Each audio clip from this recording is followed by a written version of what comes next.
Hi there, it's Courtney Newton with today's real estate question of the day. Today's question comes from a client of ours, Suzanne, who wondered how an appraisal works. Where do they get the comps and what information do they consider when they're making the appraisal?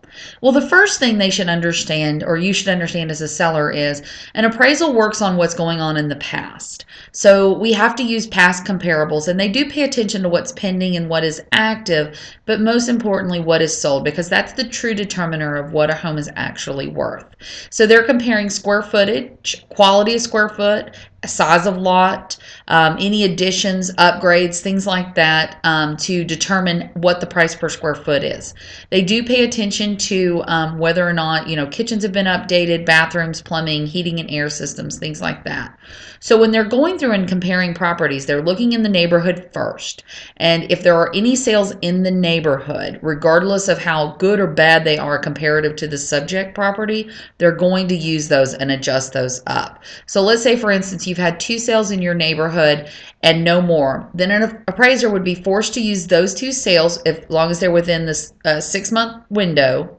They'll use those 2 sales, and then they may go outside the neighborhood to find that other one within a 1-mile radius.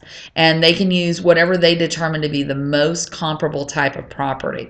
So if you have 2 sales, for instance, one at 135, one at 140, and your home's under contract at 145, but they can adjust up to maybe 147 on the 140 house and 142 on the other one, then you're going to land in that 145 range, given that they use a comp outside the neighborhood that works in that 140 range.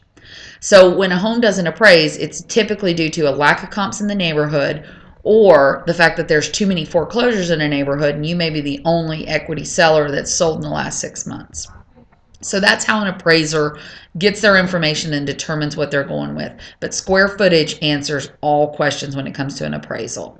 So if you have any questions about appraisal, or if you're thinking of selling your home, give us a call at 770-314-5178, or check us out at www.courtneynewton.com.